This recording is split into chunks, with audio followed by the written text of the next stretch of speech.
कहीं प्याज का गाना गाता था, महंगाई डाइन खाई जाते है। अब जब 100 रुपए किलो प्याज हो गया तो इनको महंगाई डाइन नहीं नजर आ रही है, भावगाई नजर आ रही है। देखिए, मैं उनके स्टेटमेंट पे मैं कोई टिप्पणी नहीं करूंगा, बट जब कांग्रेस या महागठबंधन के लोग ईवीएम पर सवाल उठाते हैं तो ये शुभ संकेत होता है। इसका मतलब उन्होंने अपनी हार स्वीकार की। न सर, अगर देखा जाए 243 विधानसभा सीटों पर चूंकि बिहार में मतदान हो रहा है और अब तक जिस तरह के रुझानात आए हैं वो 242 सीटों पर मतदान उसके रुझान जो है आ चुके हैं। लेकिन दिलचस्प बात यह है कि सुबह जिस तरह की तस्वीर, यानी जब बैलेट पेपर्स वगैरह वो तमाम चीजें जब शुरू हुई थी, काउंटिंग का सिलसिला शुरू हुआ था, पिछले 1-1.5 घंटे तक जिस तरह के रुझानात मिल रहे थे उस वक्त तस्वीर बदली हुई थी, लेकिन अभी इस वक्त तस्वीर थोड़ी सी बदली हुई नजर आ रही है। और ये कहा जा सकता है कि वो एनडीए जो पहले 1 घंटा पहले यानी आधे घंटे पहले तक पीछे चल रहा था, वो एक बार फिर से आगे आया है और इस वक्त जो स्थिति बनी हुई है तकरीबन एनडीए 130 सीटों पर आगे चल रहा है। यानी ये कहा जा सकता है कि एनडीए ने काफी पीछे महागठबंधन को छोड़ा है और ये भी कहा जा सकता है कि वो जो एक जोश भारतीय जनता पार्टी या फिर एनडीए के नेताओं के मन में नहीं था, लेकिन अब जैसे जैसे दिन चढ़ रहा है उसी हिसाब से जो है एनडीए के खेमे में भी जो है गहमा गहमी और हरकत बढ़ती जा रही है। हम आपको बताएं कि बिहार में जो भारतीय जनता पार्टी का मुख्यालय है उसके चारों तरफ बड़ी संख्या में पुलिस बल भी तैनात कर दिया गया है। लेकिन इसके अलावा अगर हम महागठबंधन की बात करें तो यहाँ पर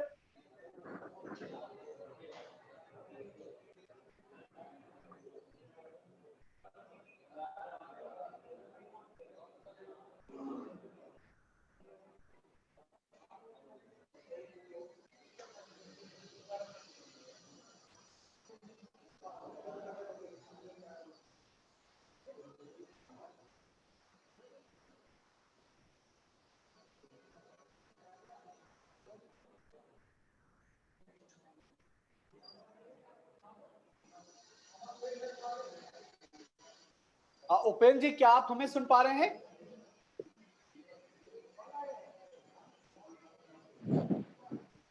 उपेंद्र जी,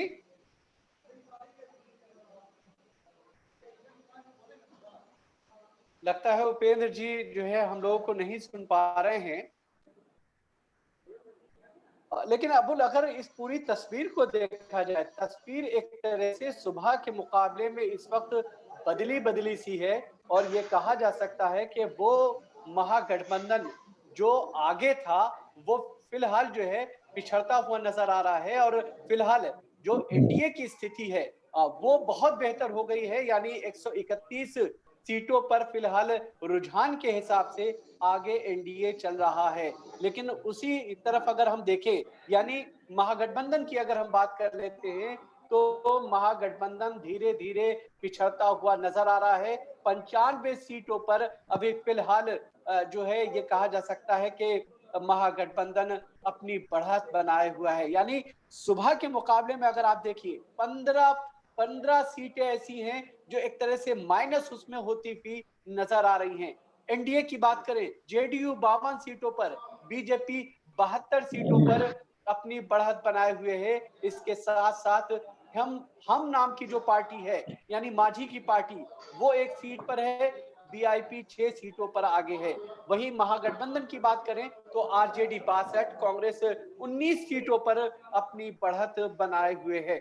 तो तस्वीर बिल्कुल से बदल गई है, जबकि लेफ्ट पार्टियां जो है वो फिलहाल 15 सीटों पर अपनी बढ़त बनाए हुए हैं। इसके अलावा एक बात दिलचस्प ये है, देखने वाली बात के जो इंडिपेंडेंट है एक बड़ी संख्या में तेजी के साथ जो है इमर्ज होता हुआ नजर आ रहा है और ये कहा जा सकता है कि तकरीबन इस वक्त जो है 17 सीटों पर अपनी बढ़त बनाए हुआ है और 9 सीटों का यहाँ पर फायदा होता हुआ नजर आ रहा है। एक तरफ महागठबंधन को अगर हम देखते हैं तो वहां पर 14 सीटें माइनस होती हुई नजर आ रही हैं। उसका फायदा जो है अन्य को मिलता हुआ नजर आ रहा है या फिर एनडीए गठबंधन को मिलता हुआ नजर आ रहा है। बोल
अबुल, इस वक्त चूंकि हमारे साथ बीजेपी के वरिष्ठ नेता सनोज यादव भी जुड़े हुए हैं, उनका रिएक्शन ले लेते हैं।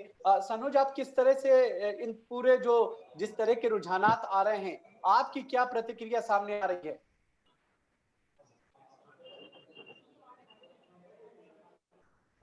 सबसे पहले तो मैं बिहार की जनता को मैं धन्यवाद देना चाहता हूं जी। कि बिहार में जो लगातार 15 वर्षों में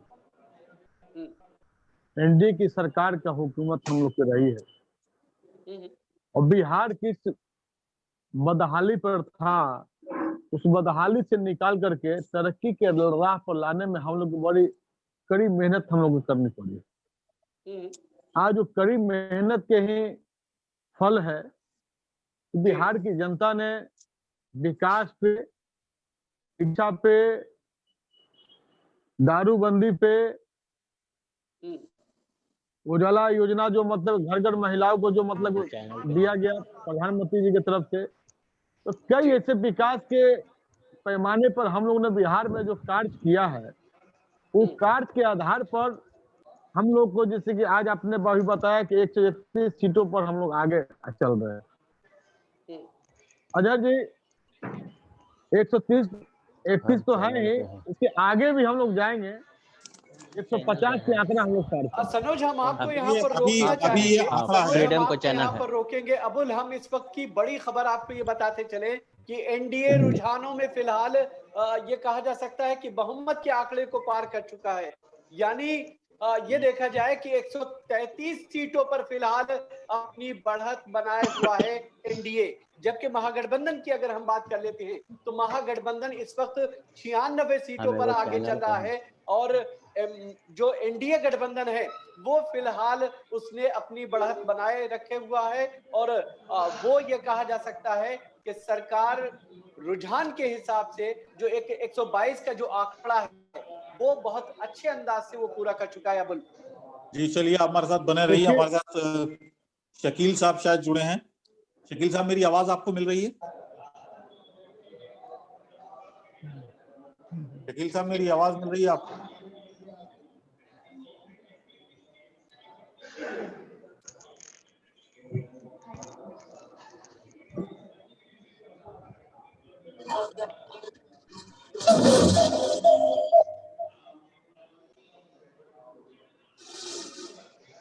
एजाज साहब, मेरी आवाज मिल रही है आपको? उपेंद्र जी, मेरी आवाज आपको मिल रही है? आपकी आवाज आ रही है। बताएं, ये नतीजे जो जैसा कि एग्जिट पोल बता रहे थे उनके बिल्कुल बरक्स आ रहे हैं। देखिए, पिछली बार भी कुछ ऐसा ही हुआ था। ये हमें लगता है कि इतिहास है जो रिपीट कर रहा है अपने आप को। पिछली बार जब हुआ तो सारे एग्जिट पोल एनडीए को बहुमत दे रहे थे, जबकि जीत महागठबंधन की हो गई थी। और इस बार सारे एग्जिट पोल महागठबंधन की जीत बतला रहे थे, तो इस बार एनडीए की जीत हो रही है। हालांकि दोनों में कॉमन फैक्टर नीतीश कुमार है, उसमें महागठबंधन में नीतीश कुमार थे और इस बार एनडीए में नीतीश कुमार है। लेकिन फिर भी जब तक अंतिम रिजल्ट नहीं निकल जाता है तो कुछ भी कहना मुश्किल होगा, क्योंकि अधिकांश सीटों पर मुकाबला नेक टू नेक है। मतलब एक तरफा चुनाव नहीं हो रहा है। ये पिछली बार एक तरफा चुनाव था महागठबंधन के पक्ष में, इस बार अभी भी बराबरी का मुकाबला चल रहा है।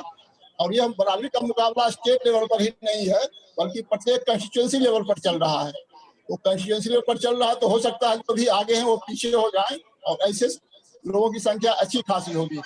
तो इसलिए जब तक हमें लगता है कि 12:30-1 बजे तक ये संशय बना रहेगा कि दोनों में से कौन आगे हैं और कौन पीछे हैं, क्योंकि अभी लगातार एक सवाल आपसे हम ये जानना चाहेंगे कि अगर हम पोस्टल जो बैलेट्स हैं उसकी अगर हम बात करें, शुरुआती जिस तरह के रुझानात आए, जनरली ये भारतीय जनता पार्टी एक तरह से कोर वोटर के तौर पे माना जाता है कि जो पोस्टल वोटर होता है वो ज्यादातर बीजेपी और एनडीए के फेवर में जाता है। लेकिन जैसे जैसे रुझानात बढ़ते गए वो पोस्टल जो बैलेट्स होते हैं वो महागठबंधन के पक्ष में होते हुए दिखाई दिए। लेकिन जब प्रॉपर काउंटिंग का सिलसिला शुरू होता है वहां पर हम ये देखते हैं कि महागठबंधन पीछे हो जाता है और एनडीए गठबंधन जो है बहुत ज्यादा आगे दिखाई देने लगता है।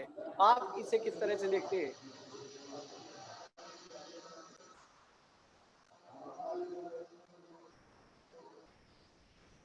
उपेंद्र जी, आप सुन पा रहे हैं?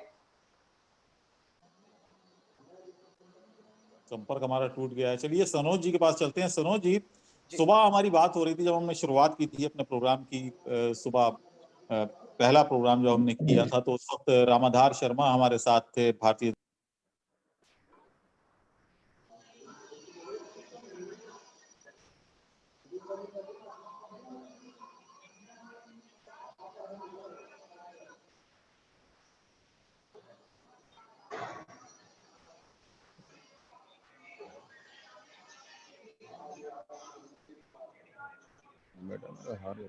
आपकी आवाज नहीं आ रही है, एंकर साहब की आवाज नहीं आ रही है। इधर आके मेकअप कर रहे हैं। सीटों पर आगे चल रहा है। फेरबदल कभी भी हो सकता है, लेकिन क्या आपको लगता है कि भारतीय जनता पार्टी एनडीए पूरे चुनाव में एक उसकी बॉडी लैंग्वेज उतनी आक्रामक नहीं थी जितनी आमतौर पर होती है? वो कहीं ना कहीं ये मानकर चल रही थी कि इस बार वोटर उन्हें नकार देगा। मुझसे पूछ रहे हैं? जी जी सनोज जी, देखिए, बिहार की जनता ने हमेशा हम लोग पर भरोसा करते आया है और आज भी बिहार की जनता का भरोसा एनडीए पर ही है, क्योंकि बिहार में जो स्थितियां थी, जो परिस्थितियां थी, बदहाली से निकाल करके नीतीश कुमार जी ने विकास की जिसकी एक पैमाना जो है देश में गढ़ने के काम किया। तो विकास के नाम पे हम लोग उनको वोट मिला है फेसबुक ऑन कीजिए तो कुछ आ रहा है। रिजवान भाई के के फेसबुक दिशा में जो हम लोग सशक्तिकरण कार्य जो किया है कई आवाम के पक्ष में, तो 5% जो वोट हम लोगों को एनडीए के पक्ष में जो महिलाओं को जो मिला है, महागठबंधन को 35%, तो महिलाओं को जो वोट दिया है नीतीश जी के एनडीए के विकास के और सलूक भी दिया है। और हम लोग को विश्वास है कि अब हम लोग बहुमत के आंकड़ा पार कर चुके हैं और बहुमत के आंकड़ा पार कर चुके हैं तो सरकार हम लोग हर हाल में बनाएंगे। सनोज जी, और अभी आंकड़ा पार नहीं हुआ है, अभी कोई नतीजे नहीं आए हैं, ये शुरुआती रुझान हैं। जो रुझान आ रहे हैं, आप कितनी सीटों पर आगे चल रहे हैं, कौन कितनी सीटों पर पीछे चल रहा है, अभी सिर्फ ये रुझान है। ये तीसरा चौथा राउंड चल रहा है। इसको रुझान तो फर्स्ट होता है, स्टार्टिंग पीरियड। नहीं, आपका उत्साह मैं समझ सकता हूँ, जाहिर है हर आदमी अपने हिसाब से सोचता है कि वो जीते। हमारी शुभकामनाएं आपके साथ हैं, लेकिन ये रुझान है, ये चुनाव नतीजे नहीं है। अभी नतीजे नहीं कर, रुझान से ही नतीजे बनते हैं। अच्छा सनोज जी, एक चीज बताइए, अच्छा है तो नतीजा भी जनता जो हम लोग के पक्ष में। हमारा एक सवाल ये है कि बिहार में जब पूरा कैंपेन चल रहा था तो उस वक्त जो है ये कहा जा सकता है कि जो कोई पार्टी, कोई भी दल विकास की बात नहीं कर रहा था, रोजगार से बचते हुए नजर आ रहे थे। अगर बीजेपी के नेताओं की रैलियों को हम देखें, मंदिर मस्जिद, पाकिस्तान, कश्मीर और राम मंदिर, इस तरह के इश्यूज को उठाया जा रहा था, जंगल राज की बात की जा रही थी, विकास की बात नहीं हो रही थी। आपने अभी कुछ देर पहले ये कहा कि नीतीश जी के विकास की वजह से जो है इस तरह की तस्वीर होती हुई नजर आ रही है। आपको लगता नहीं है कि ये कंट्राडिक्ट है? नहीं, ऐसा नहीं है। कहीं भी आप देखेंगे बिहार में जो विकास जो किए हैं हम लोग, विकास के एजेंडे पर पूरे जनता को हम लोगों ने पहुंचाया है। नहीं तो फिर आपने विकास के नाम पे उस तरह से वोट क्यों नहीं मांगा? हम लोग तो विकास के नाम पर ही वोट हमको बिहार की जनता ने दी है, नहीं तो दे रही है। चाहे प्रधानमंत्री नरेंद्र मोदी हो, चूंकि उपेंद्र जी अब हमारे साथ जुड़े हुए हैं। उपेंद्र जी, अगर ये चीज बिहार में देखिए अंजन जी, एक मिनट, बिहार में क्यों नहीं कहते विकास पर मिला है? बिहार में सड़क बनी है, पुल बना है, महिलाओं को उत्थान के लिए कार्य हुआ है। महिलाओं जो घर में जो पहले चूल्हा जिससे कि फूंक करके लकड़ियां पर खाना बनाती थी, प्रधानमंत्री ने जिन्हें गैस सिलेंडर फ्री में दे करके महिलाओं को सम्मान दिया, घर घर शौचालय बनी। फिर प्रधानमंत्री नरेंद्र मोदी जय श्री राम और भारत माता की जय बोलने के लिए ये क्यों कह रहे हैं कि बिहार में आपको ये बोलने नहीं दिया जा रहा है? क्यों कह रहे हैं ये? आपको लगता है कि कहीं ना कहीं कम्युनलाइज किया गया है?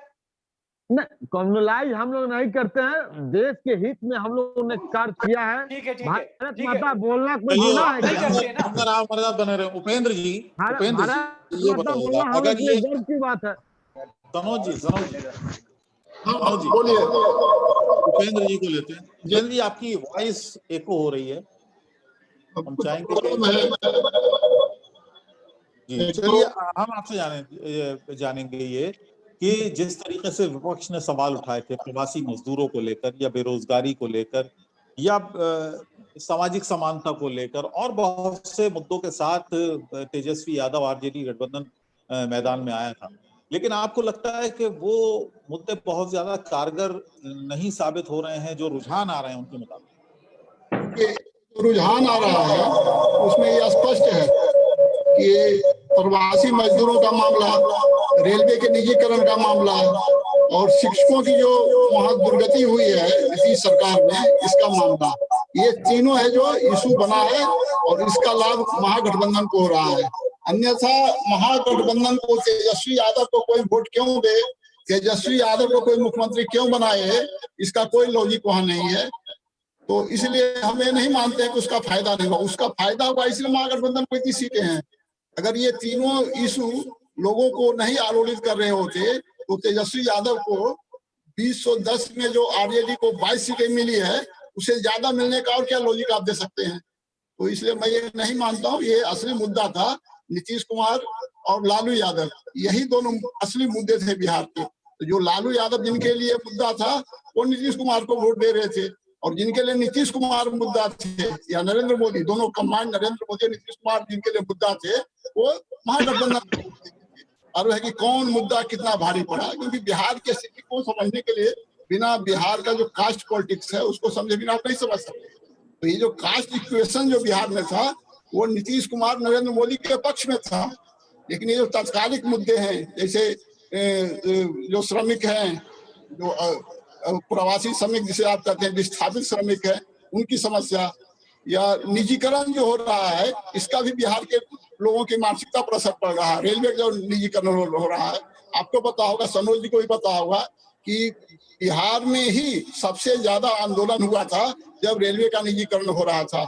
जहां तहां की ट्रेन रोकी गई थी, स्टेशनों पर प्रदर्शन हुए थे। तो बिहार का जो युवा वर्ग है वह यह नहीं चाहता है कि रेलवे बेच दिया जाए, सरकार को कमजोर कर दिया जाए, सरकारी संपत्तियों को बेच दिया जाए। सरकारी संपत्तियों की बिक्री एक मुद्दा था, ये जो प्रवासी मजदूर हैं उनकी समस्या भी एक मुद्दा था, और शिक्षकों की भी समस्या है, जो नियोजित शिक्षक कहलाते हैं या शिक्षा मित्र कहलाते हैं, और इवन जो मिडिल स्कूल प्राइमरी स्कूल के जो परमानेंट शिक्षक हैं उनको भी खतरा हो रहा है कहीं 50 साल के बाद हम रिटायर्ड न हो जाए। ये सब मुद्दे थे और इन मुद्दों का ही फायदा मिला है। शराबबंदी को लेकर बहुत सारे प्रयास थे, तो ये मुद्दे रहे। बाकी देखिए किसको किसने पसंद किया है। कास्ट फैक्टर अगर काम किया, बहुत अच्छी तरह से किया होता तो नीतीश और मोदी को नहीं हराया जा सकता था, लेकिन कास्ट फैक्टर इस बार पूरा काम नहीं किया है। कास्ट फैक्टर कुछ कमजोर हुआ है, जिसका फायदा तेजस्वी यादव और महागठबंधन को हो रहा है। हमने ये भी देखा है कि बीजेपी के जो वोटर्स हैं उन लोगों ने बहुत जगह जेडीयू को वोट नहीं दिया है, एलजेपी को तो दिया ही है। कुछ जगह है जो बीजेपी के सपोर्टर ने आरजेडी उम्मीदवार को दिया है। एक दरभंगा ग्रामीण का मामला है, वहाँ आरजेडी के कैंडिडेट थे ललित यादव और जेडी का कैंडिडेट कोई मुस्लिम है। वहाँ जितने भी जो बीजेपी के सपोर्टर्स हैं जो झा जी आप कह सकते हैं, मिश्रा जी कहते हैं, उन लोगों ने जम करके यादव जी को वोट दिया। तो ऐसी बात नहीं है। तो ये बहुत सारे फैक्टर्स काम किए हैं और उस फैक्टर्स के कारण है जो अभी आपका ये रिजल्ट दिखलाई पड़ रहा है। क्योंकि ये मान लीजिए कि अभी भी पूरी स्थिति स्पष्ट नहीं हुई है।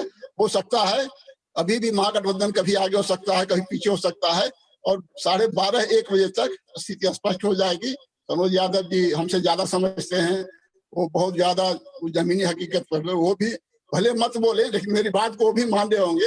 ऐसी तभी स्पष्ट होगी। और अभी भी संभावना खत्म नहीं है तेजस्वी की, लेकिन अभी भी हमें लगता है कि नीतीश कुमार और मोदी का जो गठबंधन, क्योंकि लालू यादव अपने आप में एक बहुत बड़े फैक्टर हैं और नरेंद्र मोदी भी इस बार फैक्टर बने हैं महागठबंधन के पक्ष में, और लालू यादव फैक्टर बने हैं एनडीए के पक्ष में। तो पूरा निगेटिविटी का खेल है। हम आपको न पसंद करते हैं इसलिए इनको वोट देंगे, हम उनको न पसंद करते हैं इसलिए इनको वोट देंगे। तो ये कारणों से वोटिंग नहीं हुआ है, नेगेटिव कारणों से वोटिंग हुआ है। उपेंद्र जी आप बराबर जो है लालू प्रसाद यादव की बात कर रहे हैं कि उनकी नेगेटिविटी का असर यहाँ पर होता हुआ दिख रहा है। जिस तरह से भ्रष्टाचार का जो उनका अपना मुद्दा रहा है वो तेजस्वी यादव को, हालांकि तेजस्वी यादव ने उनसे पूरे कैंपेन के दौरान अगर हम देखें, तेजस्वी यादव ने लालू प्रसाद यादव को खुद से अलग रखा और इस पूरे कैंपेन में अपने आप को उन्होंने आगे प्रोजेक्ट किया है। लेकिन अगर नीतीश कुमार की हम बात करें, भारतीय जनता पार्टी जिस तरह से नीतीश कुमार को लेकर के या फिर बिहार में भ्रष्टाचार पिछले 5 सालों में जिस तेजी के साथ बढ़ा है, खुद भारतीय जनता पार्टी के लोग भी कह रहे थे। आप इसे कैसे फिर देखेंगे? भ्रष्टाचार तो बढ़ा ही जी, लेकिन भ्रष्टाचार हमें लगता है कोई बहुत बड़ा मुद्दा बिहार में नहीं रह गया है। नहीं, अगर भ्रष्टाचार एक बड़ा मुद्दा नहीं है तो फिर तेजस्वी यादव की इस तरह की सिचुएशन क्यों है? क्यों अब तक इतना वक्त गुजर जाने के बाद अभी भी लालू प्रसाद यादव का जो वो एक भ्रष्टाचार का पूरा मामला है वो अभी उन पर हावी होता हुआ दिख रहा है?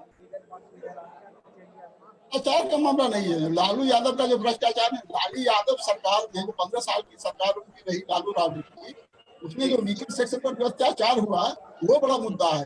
वो लालू यादव जेल में। उपेंद्र जी मैं बीच में रोकूंगा आपको, एक बार सीटों का अपडेट दे दूं। सीटों का ब्रेकअप हम दे रहे हैं यहाँ पर, और उसके मुताबिक जो मेरे पास आंकड़े आ रहे हैं, भारतीय जनता पार्टी 66 सीटों पर आगे है, communist party of India CPI 2 सीटों पर आगे है, communist party of India Marxist वो 3 सीटों पर आगे चल रही है, कम्युनिस्ट पार्टी ऑफ इंडिया माले 13 सीटों पर लीड कर रही है, इंडिपेंडेंट 4 सीटों पर कर रहे हैं, इंडियन नेशनल कांग्रेस 23 सीटों पर लीड कर रही है। ये अच्छा आंकड़ा है कांग्रेस पार्टी के लिए। जनता दल यूनाइटेड 46 सीटों पर लीड कर रही है और लोक जनशक्ति पार्टी 5 सीटों पर, जबकि राष्ट्रीय जनता दल 65 सीटों पर लीड कर रही है। तो ये विकासशील इंसान पार्टी यानी वीआईपी जो सैनी की पार्टी है वो 6 सीटों पर लीड कर रही है। तो टोटल हमारे पास 236 सीटों का ये आंकड़ा है, जिसमें अगर हम राष्ट्रीय जनता दल और भारतीय जनता पार्टी की बात करें तो यहाँ पर फाइट बिल्कुल नेक टू नेक है। 65 और 66 का यहाँ पर आंकड़ा है। भारतीय जनता पार्टी 66 सीटों पर लीड कर रही है और राष्ट्रीय जनता दल आरजेडी 65 सीटों पर लीड कर रही है। तो ये बोल चुके इस वक्त डॉक्टर शकीलुज्जमान अंसारी साहब कांग्रेस के वरिष्ठ नेता हैं और मंत्री भी रहे हैं बिहार सरकार में, वो हमारे साथ जुड़े हुए हैं, आप उनसे भी बात कर सकते हैं। जी शकील साहब, जी शुरुआत में कल रात से ही, कल शाम से ही काफी खुशी की लहर थी, लेकिन इस वक्त जो आंकड़े हैं वो बिल्कुल बरक्स आ रहे हैं, बिल्कुल उल्टे आ रहे हैं। अभी हालांकि रुझान है। देखिए ये जो भी है वो तो टीवी का है मसला, असली वोट तो ईवीएम में बस के माध्यम से बॉक्स के अंदर ईवीएम मशीन के अंदर है जो भी है, अब वो खुल रहे हैं। जो एग्जिट पोल के बाद जो एग्जिट पोल लोगों ने दिखाया था, अब उनका अपना मैकेनिज्म था, उससे नेचुरल है कि देश में एक उत्साह बढ़ा था। लेकिन अभी आपको इंतजार करना चाहिए, 11:30 बजा है, एस्टेब्लिश हो सकेगा 1-1.5 घंटा के बाद। और हमारे ख्याल से ये रिजल्ट जो दिख रहा है एक्चुअली ये सही नहीं लग रहा है, अभी बहुत कुछ फेरबदल होना है। और हम समझते हैं कि आरजेडी कांग्रेस और लेफ्ट का गठबंधन बहुत मजबूत गठबंधन था और वो उनको ही सत्ता में आना है।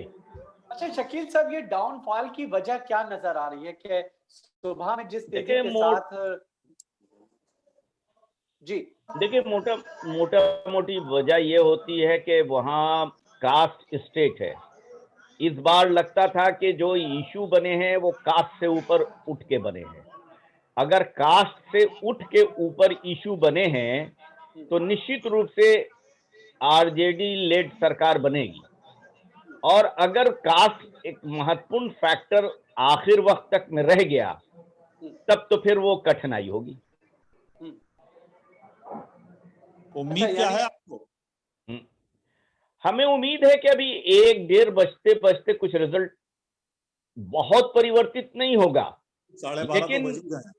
नहीं, अभी तो 11:30 हुए हैं। अभी आप देखिए, अभी तो 22 राउंड होना है। अभी मुश्किल से 3 या 4 राउंड हुआ है जी, चौथा राउंड चल रहा है। हाँ, चौथा 3 राउंड पूरा हुआ है। एक दूसरी बात यह है कि इस बार बूथ बहुत छोटे छोटे थे, छोटे बूथ हैं। आप अगर इंडिविजुअली एक एक कंस्टिट्यूएंसी का जायजा लीजिएगा तो कहीं 300-400 यानी 1000 की लीड से ज्यादा का फर्क अभी नहीं है, जो ऑटोमेटिक चेंज हो जाता है आने वाला वक्त में। लेकिन अब हम एक्सपेक्टेशन कर सकते हैं, आप भी एक्सपेक्टेशन कर सकते हैं। एक्चुअली होना क्या है ये तो जनता ने जो तय किया होगा वो होगा। या लेकिन आपको अगर मुद्दों की हम बात करें तो आप चुनाव मैदान में लगातार थे, बिहार के पे नजर रखे हुए थे पूरे चुनाव में। जो मुद्दे थे इस बार के, वो आपको क्या? देखिए मुद्दे वही मैं कह रहा हूं कि मुद्दे तो वहाँ बेरोजगारी था, मुद्दे तो थे वो जो गरीब किसान उनके मतलब के किसानों के मुद्दे थे। मुद्दे वहां पर थे जो लॉकडाउन के बीच में जो मजदूर वापस हुए थे और गांव में भी रह के उनको सहूलत नहीं मिली थी, बहुत जुल्म का शिकार हुए थे, मुद्दे वो थे। लेकिन इन मुद्दों पर अगर पूरा वोट होगा तो एनडीए कहीं भी दिखाई नहीं पड़ेगी, फिर वो एनडीए को 100 के नीचे आना पड़ेगा। लेकिन बिहार के बारे में अक्सर कहा जाता है ये बहुत बड़ा कास्ट स्टेट है, और कास्ट के मुद्दों पर अगर चलिएगा तो कास्ट कॉम्बिनेशन में इधर अगर एमवाई थे एक साथ, तो वहां छोटे कास्टों का एक बड़ा समूह था जो नीतीश कुमार ने बनाया था। तो वो नीतीश कुमार का वो जो अनविजिबल जो वोटर होता है, वो वोटर कभी लालू के टाइम में जो अनविजिबल वोटर निकले थे तो लोग कहते थे ये जिन निकल गया। तो हमको लगता है उनकी आवाज भी बहुत नहीं होती है, एग्जिट पोल भी उन तक नहीं पहुंचता। लेकिन इस बार एक्सपेक्टेशन किया जा रहा था कि वो जो ओबीसी के वर्कर हैं, एक्सट्रीम वर्क ओबीसी के लोग हैं, वो बहुत कष्ट और जुल्म सहे हैं, और वो बोल भी रहे थे कि हमारे साथ बहुत जुल्म हुआ है। लेकिन हो सकता है कि कास्ट भारी पड़ गई होगी इशू पर, लेकिन वो भी अभी हम पूरा नहीं कह सकते हैं।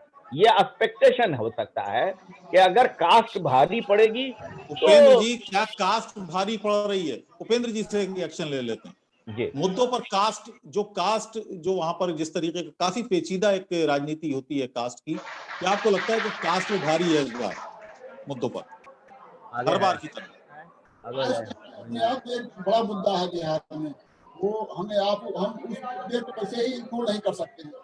ये है क्या कि वहाँ के जो वीकर सेक्शन है, खास करके पिछड़े वर्गों के या दलितों के जो वीकर सेक्शन है, वो कैसा महसूस करते हैं। तो अभी भी बिहार में ऐसी कि एक बड़ा वर्ग है, वो अपने आप को थ्रेटन महसूस करता है कि अगर लालू यादव की सरकार आ गई, लालू के परिवार की सरकार आ गई, तो हम असुरक्षित हो जाएंगे। उनकी जो अपनी सुरक्षा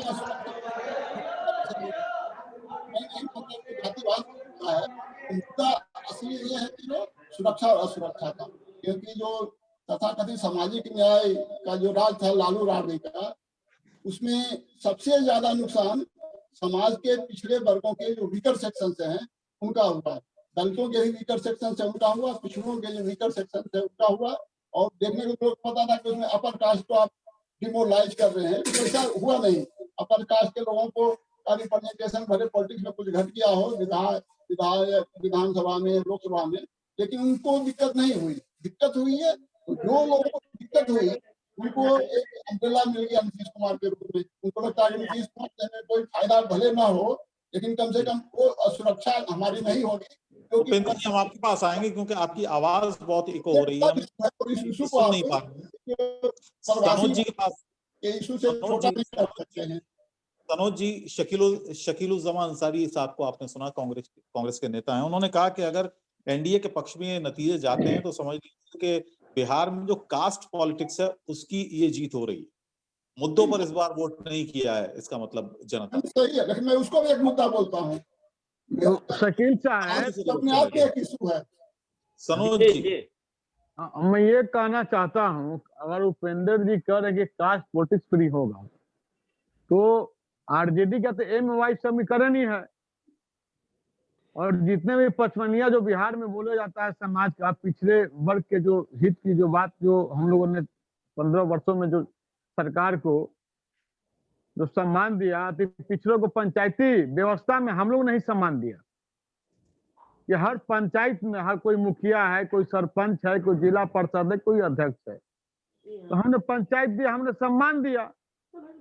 और इनके जो पूर्व की जो शासन काल में थी, अति पिछड़ों पर लोग जुल्म करते थे, मारते थे, पीटते थे, धमकाते थे, लेकिन सम्मान सही मायने में आया जब एनडीए सरकार को हम लोगों ने दिया। वो तो शकीलुज्जमान अंसारी साहब का ये कहना है सनोज जी कि अगर एनडीए के पक्ष में चुनाव नतीजे जाते हैं तो ये मुद्दों की जीत नहीं होगी, क्योंकि एनडीए के पास कोई मुद्दा था ही नहीं जनता के। इनका तो मान लीजिए जात कास्ट पॉलिटिक्स की बात करते हैं, दो ही कास्ट है, यादव और मुस्लिम, और कोई कास्ट तो इनके साथ अभी है नहीं, इसलिए एनडीए के साथ समाज का सभी वर्गों का समर्थन आशीर्वाद मिला है, और हम लोग को उम्मीद है और आशा और विश्वास है बिहार की जनता पे कि हम लोग पुनः जिसकी इस बार नीतीश जी के नेतृत्व में हम लोग सरकार जिसकी हम लोग बनाएंगे, इनमें कहीं भी बस नहीं। ठीक है, हम लोगों ने काम किया है, काम के आधार पर जनता के बीच में हम लोग गए हैं, सभी समाज के लिए हम लोगों ने काम किया। ऐसा नहीं है कि कोई यादव को छोड़ दिया या मुस्लिम को छोड़ दिया, हर समाज के हर वर्ग के आया नया। बिल्कुल, अगर हम इस पूरे आंकड़े को देखें, जो वोट प्रतिशत के हिसाब से हम बताना आपको चाहेंगे, जो स्ट्राइक रेट बनता हुआ दिख रहा है, वो एक तरह से ये कहा जा सकता है। पहले सीटें बताइए, पहले सीटें बताइए, रुझान जो है सीटों की हम बात कर लें तो जाहिर है कि आरजेडी जो महागठबंधन का बड़ा दल है, वो 60 सीटों पर फिलहाल आगे चल रहा है। इसके अलावा जो है कांग्रेस पार्टी 22 सीटों पर आगे चल रही है। लेफ्ट को जो है महागठबंधन में 19 सीटें मिलती हुई दिख रही हैं। लेकिन वहीं एनडीए की अगर हम बात कर ले तो एनडीए में जेडीयू को 52, बीजेपी को 72, 6 वीआईपी और एक हम है उसको मिली हुई है। लेकिन हम आपको एक अपडेट और ये देते चले कि ये चुनाव आयोग 1 बजे प्रेस कॉन्फ्रेंस करने वाला है। क्या बताएगा और किस तरह से जो है ये पूरा चुनाव चल रहा है, और उस पे जाहिर है कि वो अपनी पूरी ब्रीफिंग देगा। लेकिन दिलचस्प मामला ये है कि मामला इस वक्त फंसा हुआ नजर आ रहा है, और एनडीए और जो महागठबंधन है, ये दोनों फिलहाल, हालांकि इस वक्त जो है एनडीए को बढ़त जरूर मिली हुई है, लेकिन जिस तरह की टैली है, जिस तरह की चीजें इस वक्त नजर आ रही हैं, ये कहा जा सकता है कि मामला काफी नजदीकी रहेगा।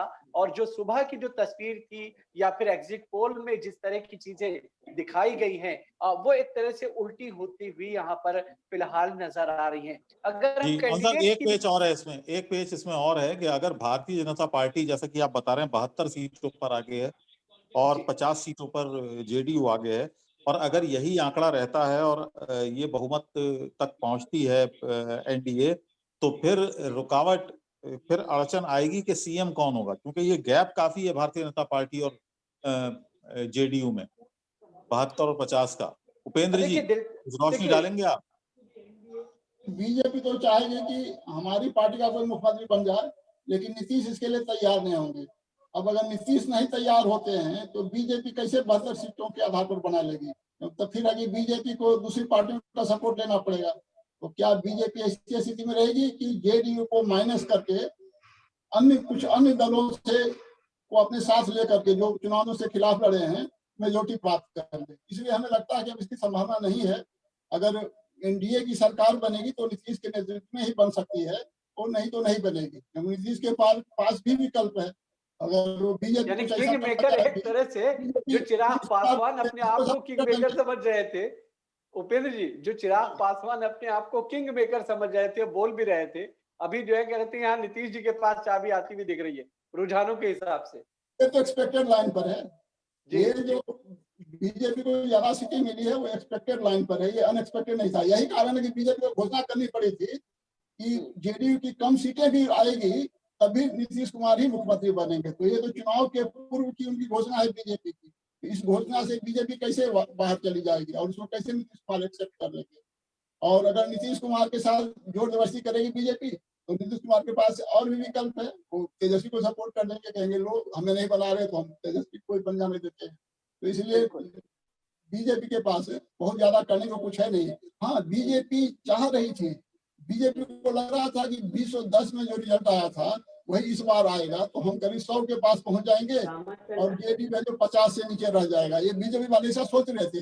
अच्छा, अबुल एक चीज हम आपको बताएं कि सीमांचल जो 24 सीटें यहाँ पर आती है, एनडीए 15 सीटों पर अपनी बढ़त बनाए हुआ है। उपेंद्र जी, इस चीज को हम आपसे ये समझना चाहेंगे कि आखिर ये क्या खेल हो रहा है। सीमांचल का जो पूरा एरिया है ये मुस्लिम बहुल इलाका कहा जाता है, कहा ही जाता है कि या तो जो है उपेंद्र कुशवाहा का गठबंधन वहां पर अपना असर दिखाता या फिर जो है महागठबंधन अपना असर दिखाएगा। लेकिन एनडीए की जिस तरह से यहाँ पर सीटें बढ़ती हुई देखी हैं, इसे आप कैसे देखेंगे? आपको लगता है कि यहाँ पर महागठबंधन को इसलिए नुकसान हो रहा है क्योंकि ये जो दूसरे दो अलग अलग महागठबंधन, चाहे पप्पू यादव का हो या उपेंद्र कुशवाहा जिसमें ओवैसी साहब भी हैं, उन्होंने नुकसान पहुंचाया है? ओवैसी फैक्टर ज्यादा है। ओवैसी के कारण हमें लगता है कि मुस्लिम मतों है उसमें बंटवारा हुआ है, पूरी तरह से महागठबंधन को नहीं मिला है, कम से कम उस इलाके में जहां मुस्लिम संख्या बहुत ज्यादा है, तो उसका नुकसान हो रहा है। तो इसमें हमें नहीं लग रहा है कोई बहुत कोई गूढ़ रहस्य है, कोई गूढ़ बात है। आप वहां का रिजल्ट देख लीजिए, ओवैसी की पार्टी को या ओवैसी का जो मोर्चा है, इस मोर्चे को ओवैसी सपोर्ट कर रहे हैं, तो खास करके जो मुस्लिम कैंडिडेट ओवैसी के होंगे उनको मुसलमानों ने अच्छी खासी संख्या में दिया होगा। पहले देख लेते हैं किशनगंज से भी बीजेपी के उम्मीदवार आगे है। शकील अंसारी भी हमारे साथ हैं। शकील साहब, मेरी आवाज मिल रही है आपको? हाँ, मिल रही है जी। जो सिचुएशन है, जैसा कि हमने आंकड़ा बताया, हालांकि कांग्रेस पार्टी 22 सीटों पर यहाँ पर लीड कर रही है। अभी तक के जो आंकड़े हैं, 66 सीटों पर आरजेडी लीड करती नजर आ रही है यहाँ पर। लेकिन जैसे जैसे वक्त बढ़ रहा है, जाहिर है दिल की धड़कनें भी बढ़ रही होंगी, खासतौर से जो महागठबंधन के जो घटक दल हैं उनकी।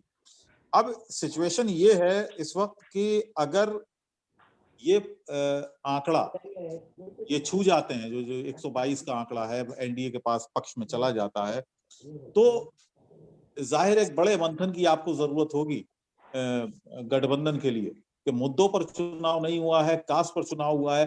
किस तरीके से आप इसको पूरे मामले को देखेंगे? देखिए, ये मामला ये है कि बीजेपी ने फेयर इलेक्शन तो लड़ा नहीं है। एक तरफ उनका नीतीश कुमार के साथ गठबंधन था। साहब, आप तो ट्रम्प वाली भाषा बोल रहे हैं। गठबंधन तो आपका भी तो गठबंधन था। ऐसा है कि मैं आप सब लोगों की बातें सुनता हूं और जब मैं शुरू करता हूं बोलना तो आपका अंदर भाई का पुराना आदत है कि वो हमें जरूर टोकते हैं। नहीं, तो अब ऐसा है कि पहली बात तो सुन लीजिए ना, सुनने के पहले ही टोकते। मैं तो किसी के बीच में टोक नहीं रहा हूँ। नहीं बोलिए। मैं ये कह रहा हूँ कि गठबंधन जो है, उन्होंने जो बीजेपी ने बनाई थी वो कई तरह के गठबंधन बनाई थी, फेयर गठबंधन नहीं था।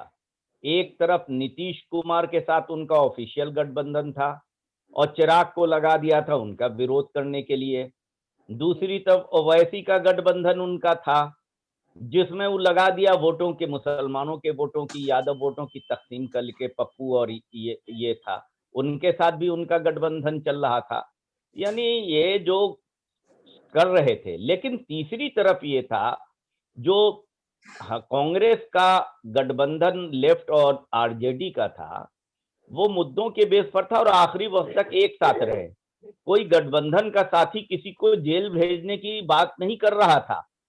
और आप समझ लीजिए कि वो चिराग पासवान नीतीश को जेल भेजने की बात कर रहे थे। तो ये कंफ्यूज करने की बात थी। और मैंने पहले असेसमेंट में कहा कि बिहार में अगर मुद्दों की इलेक्शन होती तो मुद्दों के बेस पर कभी किसी भी कीमत पर आरजेडी गठबंधन हार ही नहीं सकती है, क्योंकि वहां पर जमीन के ऊपर मुद्दे थे, बेरोजगारी, जमीन के ऊपर मुद्दे थे, किसानों के साथ जो नीतीश कुमार का रवैया, जमीन पर मुद्दे थे कि वो जो लॉकडाउन के बीच में लोग आए हैं उन्होंने कितने जुल्म और तकलीफ सहे हैं, वो आमतौर पर देखे जा रहे थे। लेकिन अगर कास्ट कॉम्बिनेशन, मैंने पहले ही कहा कि अगर कास्ट कॉम्बिनेशन, शकील साहब आप जिस लॉकडाउन की बात कर रहे हैं, तो लॉकडाउन में जितनी सरकार, केंद्र सरकार ने समय रहते हुए लॉकडाउन किया, अरे वही तो सबसे बड़ा पाप किया। अरे पूरे देश में इस पाप का पाप किया। इलेक्शन आप जीत सकते हैं या नहीं जीत सकते, आप पहले अपनी बात कीजिए। प्रवासी मजदूरों के साथ जितने जुल्म हुए, आपके जीतने के बावजूद वो जुल्म कम नहीं होगा। शकील साहब उनको कहने दीजिए अपनी बात। जी सनोज जी बताइए। अगर मुझे कहने का नहीं है, मुझे 5 मिनट में छोड़ना है, अगर मुझसे बात कर लीजिए। और बाकी हमने बिहार की जनता के लिए जितना करना था हमने किया। नहीं, मैं दूसरी बात पूछ रहा हूँ सनोज जी। शकील साहब एक चीज बताइए, आप कह रहे हैं मुद्दे जो जमीनी मुद्दे जो नजर आ रहे थे, हमने भी देखे, वो सारे मुद्दे थे, आपकी बात सही है। लेकिन आप क्या मानते हैं, क्या जो जातीय समीकरण बिठाने में कांग्रेस से, महागठबंधन से चूक हुई, उसको नजरअंदाज किया? अरे ये 1 घंटा के बाद जो है ना, सत्ता पर सिमट के रह जाएंगे महागठबंधन के लोग। हमसे आप पूछ रहे हैं? जी आपसे भाई, अभी जितना बोलना है बोल ले। सरोज भाई, आप जरा मेरी बात सुन लीजिए, फिर आप बोलिएगा। मुझे कहीं और जाना है, इसलिए मैं अपनी बात बताइए। सबसे बड़ी बात यह है कि मैंने आपको बड़ी ईमानदारी से की, कोई पक्ष धर की बात तो की नहीं। मुद्दे जमीन पर जो थे, सारे पत्रकारों ने देखा है, सारे लोगों ने देखा है कि नीतीश कुमार के साथ बहुत एंटी इनकम्बेंसी थी, और उसी के लिए बीजेपी ने उनसे अपना थोड़ी दूरी भी, दोस्ती भी रखी और दूरी भी बढ़ाई। दोनों तरह का काम किया, चिराग को लगा दिया गाली, ताकि उनका वोट। अनुज आप बोलिएगा, हम बात एंड कर रहे हैं कि वो प्रधानमंत्री की 6 मीटिंग या उससे ज्यादा हुई, किसी मीटिंग में उन्होंने कभी भी चिराग पासवान को तंबी नहीं दी। एक दुनिया में पहला गठबंधन ऐसा है कि राज्य में दूसरी तरह का चल रहा है और केंद्र में वो यूपीए के साथ चिराग पासवान था, उसको हटाया नहीं गया। तो ये उनका मामला, इसमें हमें नहीं बोलना है। हम ये कह रहे थे कि जिस तरह से जमीनी हकीकत थी कि लोग नाराज थे, उस नाराजगी के बावजूद अगर एनडीए जीतता है तो ये कास्ट कॉम्बिनेशन की बात है, जो सनोज भी कह रहे हैं कि जो पचपुनिया को और इसको उसको। मेरे पास मोटा मोटी एमवाई कॉम्बिनेशन और लेफ्ट की ताकत थी, जो लेफ्ट की ताकत सब कम्युनिटी में है।